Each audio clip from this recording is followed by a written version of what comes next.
channel. I'm Kirprenses, and today I want to talk about being a mom and a musician as well, or an artist, because I like to paint as well. I have 3 kids and I make music since I'm 25. I'm now 39 and I started pretty late with the guitar. I already talked about this in my other video. So I just got into music and started playing the guitar and played on several gigs and stuff. And then I went pregnant. I mean, it's luck that my husband is a musician as well. So we were able to make music together. We actually got together through music, so that was pretty beautiful. And so we became our first kid pretty soon. And it was like, okay, now I'm here with this baby, my guitar, and my guitar is my best friend.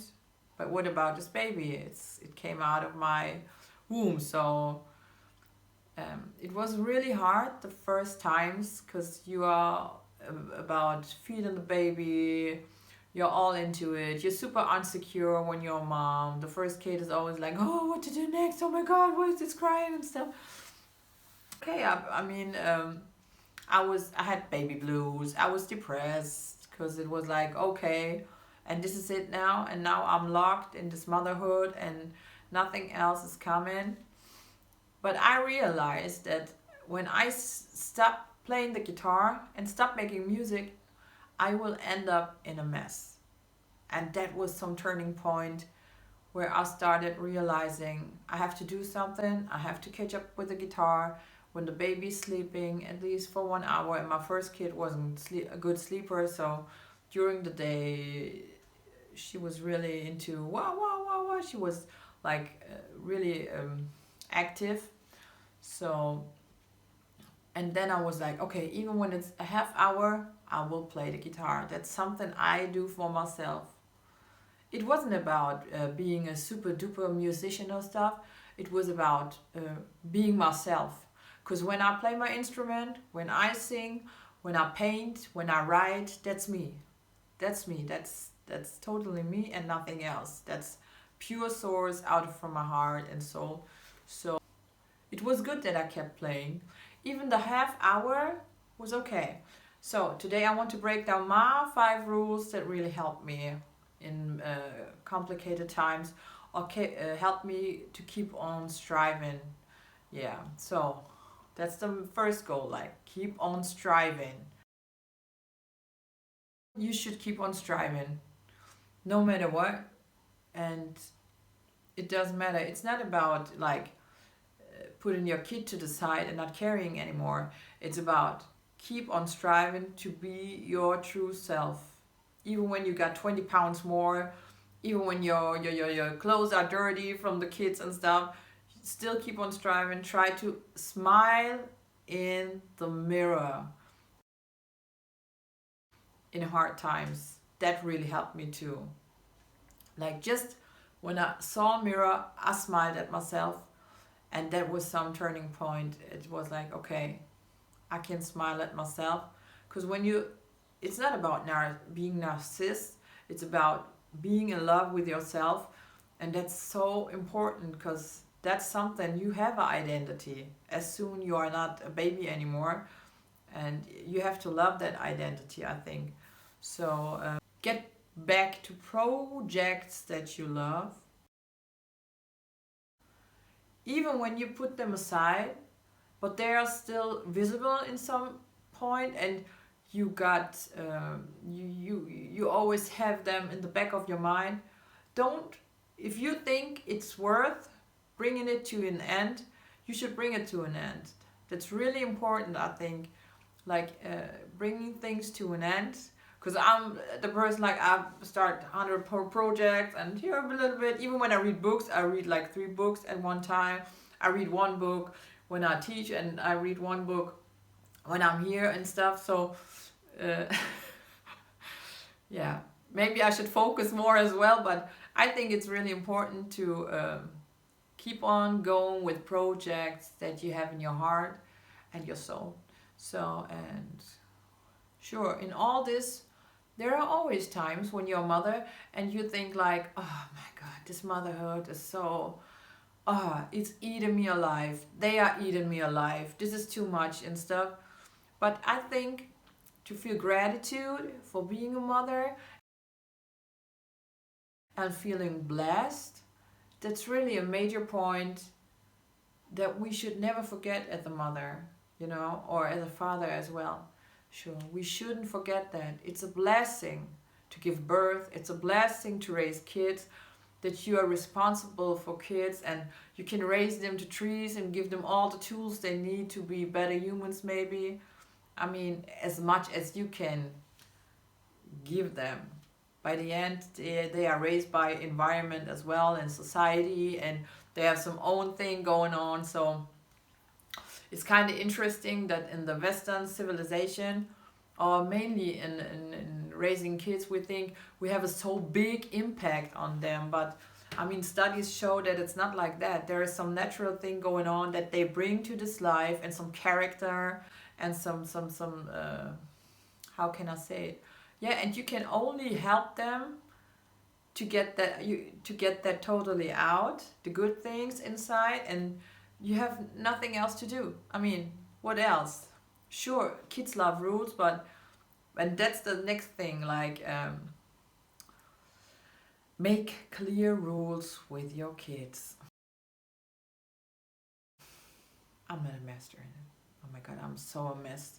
When I think about like my first two kids, how I raised them, I was not clear at all. And today, like with the third kid, it's like I know they need rules. Because even no matter what you do, even when you do yoga or you do sports, you have certain rules to follow to stay healthy, to keep that shape, I mean, we are born into this form, yes, and this form is kind of like about getting rid that control over yourself.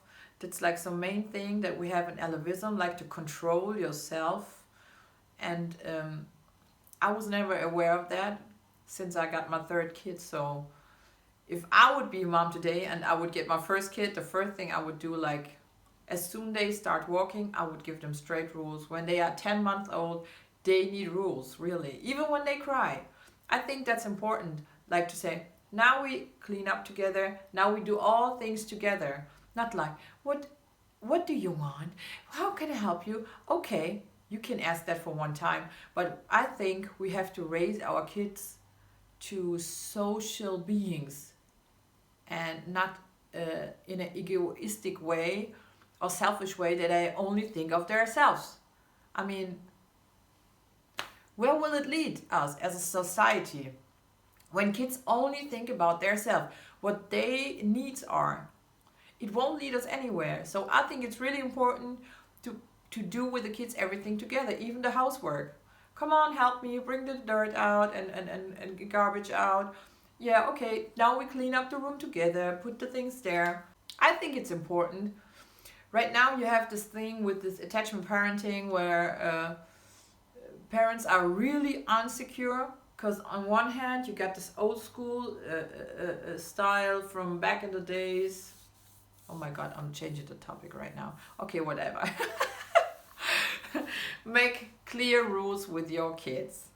Even when they are really young, when they are 10 months old, you can start to make clear rules, even at the eating table. Like, no, you don't do that. No, we want to sit together. No, yeah, that's what I'm talking about. So maybe I'll make some extra video for the other stuff. So, and don't let yourself play by the rules of the environment. Especially when you're a mother with a lot of temper and you're creative, there's a certain type of mother that everybody wants to see, and that is kind of based in our culture, Christian culture, Muslim culture, or in general, like mothers have to be a certain way. And when you break free of those vessels, it's like you have to. Because if you don't, it will lead you nowhere and you will be totally burned out. And I think that's really important. It's when the environment says, oh my God, she's doing this, she's drinking a glass of wine or stuff, and she has like a 2-year-old kid. So what? What's the problem with that? It's not a problem as long you're not getting drunk. And even if you're getting drunk with your man and your kid is in your parents' house, so what? And I hear that so often. Often I heard that, like, oh my God, she has kids and she's partying. Oh my God, this is, how is she gonna, come on, you know? Having a kid doesn't mean you're dead or you can't enjoy life in the ways you want it, or even say, yes, I want to do my thing now, you know? Yeah, sure. I want to meditate now. Go out of my room. Yes, you can say that. Or you can say, I want to do this. Even when they cry, we have to get over that, you know? Because we don't help our kids when we can say no. They can say it too. And that's really bad later when they get older, to not be able to say no, I think. That's my experiences. So, oh my goodness. Follow the 6 rules. It's not 5 rules, it's 6 rules. So, okay, that's so far, like, that's my 6 rules of being happy about being a mother and an artist. And when I practice at night. I practice also when they are around. I integrate them. I ask them to sing something to it. And that helps me a lot too. Like, I think it's important that they see that it's something natural for you and that it belongs to you. It's a part of you. I mean, even when no matter what you do, they should see it's a part of you and you need that. And that's you. And I think every existence understands that. Even birds and bees, to be honest. So, yes. Okay, that's so far.